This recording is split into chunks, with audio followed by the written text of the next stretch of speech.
मोहरोविकिक ने खोजा था। जो असंबद्धता है इसे असांतत्य भी बोलते हैं। यह असंबद्धता,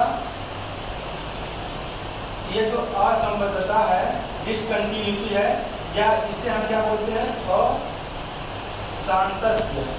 यह शब्द जो है हिंदी में इसे असांतत्य भी बोला जाता है, इंग्लिश में डिसकंटिन्यूटी बोला जाता है।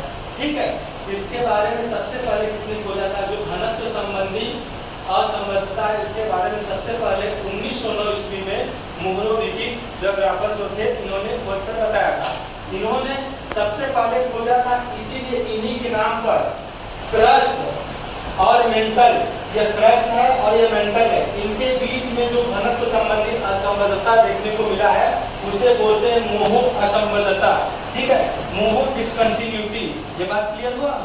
ठीक है, इसके बाद मैंने आपको बताया कि अब यहाँ पे देखेंगे जो क्रस्ट और मेंटल के बीच में एक असंबद्धता देखने को मिलता है। ठीक है, यहाँ से कोर स्टार्ट होता है, मेंटल खत्म होगा, कोर स्टार्ट होगा। तो यहाँ से जहाँ से कोर स्टार्ट होता है, मेंटल खत्म होता है, वहाँ पे एक असंबद्धता या डिसकंटिन्यूटी मिलता है, जिसे बोलते हैं गुटनबर्ग डिसकंटिन्यूटी या गुटनबर्ग असंबद्धता बोलते हैं। ये बात क्लियर हुआ? सारी चीजें। फिर इसके बाद मैंने बताया कि यह दो असंबद्धताओं के बारे में तो हम जान चुके हैं, लेकिन और भी असंबद्धताएं जो 3 खोजे गई हैं डिसकंटिन्यूटी, उसके बारे में भी हमें जानना है कि किन लोगों ने खोजा है। ये सारे लोग थे, साइंटिस्ट और जोग्राफर्स लोग हैं, जो खोजे हैं उन्हीं के नाम पे इनका नाम पड़ा है। ठीक, जो लोग दो चीजें खोजे उन्हीं के नाम पे पड़ा है। तो हमने क्रस्ट को 2 भागों में डिवाइड कर दिया, ऊपर अपर क्रस्ट और लोअर क्रस्ट, यानी ऊपरी भूप्रकृति और निचली भूप्रकृति के नाम से जाना जाता है क्रस्ट को 2 भागों में। ठीक है, और इनके बीच में मैंने एक डॉटेड लाइन खींचा है, ये बीच वाला, ये घनत्व, ऊपर का घनत्व अलग है, नीचे का घनत्व अलग है। ऊपर का घनत्व ज्यादा है, नीचे का घनत्व कम है। तो इसी आधार पर इसे ऊपरी क्रस्ट और जो है निचली क्रस्ट में डिवाइड कर दिया गया, अपर क्रस्ट और लोअर क्रस्ट में। यहाँ पे एक असंबद्धता पाया गया, तो घनत्व संबंधी असंबद्धता है, तो जहाँ घनत्व में चेंजिंग होगा, तरंगों में चेंजिंग होगा। ठीक है, तो यहाँ पे तरंगों में चेंजिंग होगा, पी वेव का स्पीड इसमें ऊपर ज्यादा होता है और नीचे आते ही कम हो जाता है, इसमें कम होता है ऊपर ऊपरी क्रस्ट में और निचले क्रस्ट में बढ़ जाता है। ठीक है, ऊपरी क्रस्ट में 6.1 किलोमीटर प्रति सेकेंड होता है, निचले क्रस्ट में आते ही 6.1 किलोमीटर से ज्यादा हो जाता है पी तरंगों का वेग, इसलिए यहाँ पे अलग तरह का जो है घनत्व पाया जाता है।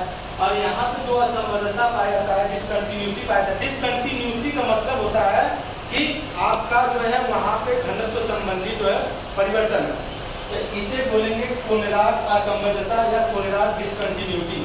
जो अपर क्रस्ट और लोअर क्रस्ट के बीच में जो लाइन है, ठीक है, घनत्व संबंधी, वही जो है कहलाता है कोनराड असंबद्धता या कोनराड डिसकंटिन्यूटी। फिर इसके नीचे आ जाइए आप, ये वाला पूरा हिस्सा मैंने बताया था किसका है, ये वाला हिस्सा मैंने मेंटल का बताया था। मेंटल को भी 2 भागों में, अपर मेंटल और लोअर मेंटल में डिवाइड किया था, ऊपरी मेंटल और निचला मेंटल। ठीक, इसमें भी हमने बीच में जो रेखा से डिवाइड किया था, उस रेखा पे 700 किलोमीटर पे डिवाइड होता है। ठीक, और यहाँ पे इसका नाम हमने क्या रखा था, रेक्टी डिसकंटिन्यूटी या रेक्टी असंबद्धता। ये रेक्टी जो है जोग्राफर्स थे, उन्हीं के नाम पर इसका नाम रखा गया, रेक्टी डिसकंटिन्यूटी या रेक्टी असंबद्धता। यहाँ तक बात क्लियर हुआ? फिर इसके बाद जो है आप देखेंगे यहाँ जहाँ मेंटल खत्म होता है और कोर मतलब पृथ्वी का जो रेडियस आखिरी हिस्सा है, ठीक है, यहाँ तक के हिस्से को मैंने कोर बोला था। कोर को भी 2 भागों में डिवाइड किया, अपर कोर और लोअर कोर। ठीक है, ऊपरी कोर और निचला कोर। निचले कोर को आंतरिक कोर या अंतरतम कोर भी बोला जाता है, निचले कोर को आंतरिक कोर या अंतरतम कोर भी बोला जाता है। क्लियर? यहाँ पे जो असंबद्धता देखने को मिला है, इसे बोलते हैं लेहमैन असंबद्धता। जो जोग्राफर्स हैं उनका नाम लेहमैन था, उन्हीं के नाम से, क्योंकि इन्होंने खोजा था, इसे लेहमैन असंबद्धता बोलते हैं। यहाँ तक बात क्लियर हुआ?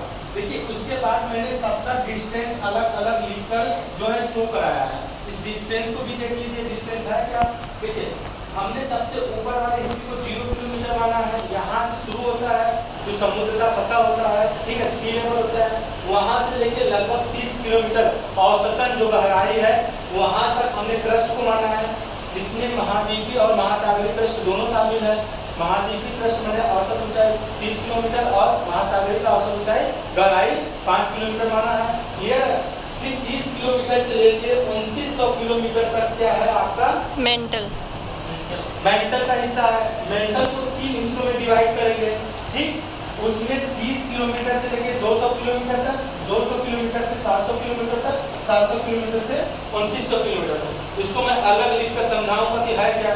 फिर इसके बाद मैंने 2900 किलोमीटर से लेके जो है 6371 किलोमीटर तक ये कोल का हिस्सा है। 2900 किलोमीटर से लेकर 6371 किलोमीटर, इसको भी दो भागों में डिवाइड करेंगे।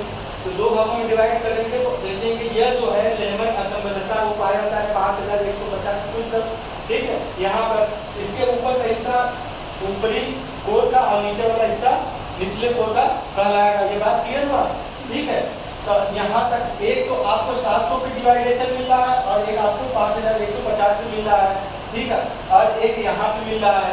3 जगह जो है आप देखेंगे डिवाइड हुआ है और साइंटिस्टों के और जोग्राफर्स के नाम पे इसका नामकरण किया गया है, ठीक है। और एक लास्ट चीज मैंने एस्थेनोस्फीयर के बारे में बताया है, ठीक है। ये दुर्बलता मंडल के बारे में, ठीक है। ये क्या चीज है, ये जो है आपका ऊपरी मेंटल, जो मेंटल में आपका अपर मेंटल लोअर मेंटल लिखा है। तो जो अपर मेंटल है, इसी अपर मेंटल में आप देखेंगे लगभग 200 किलोमीटर की गहराई का जो हिस्सा होता है ना, या उससे थोड़ा सा नीचे भी जा जाइए, कभी कभी किताबों में आप 400 किलोमीटर तक भी देखेंगे, एनसीईआरटी में दिया हुआ है। ये हिस्सा जो होता है एस्थेनोस्फीयर या दुर्बलता मंडल का हिस्सा होता है। इसी हिस्से में आप देखेंगे जो है मैग्मा चैम्बर पाया जाता है, ठीक है, जहाँ से ज्वालामुखी उद्गार होता है। इसके बारे में मैं डिटेल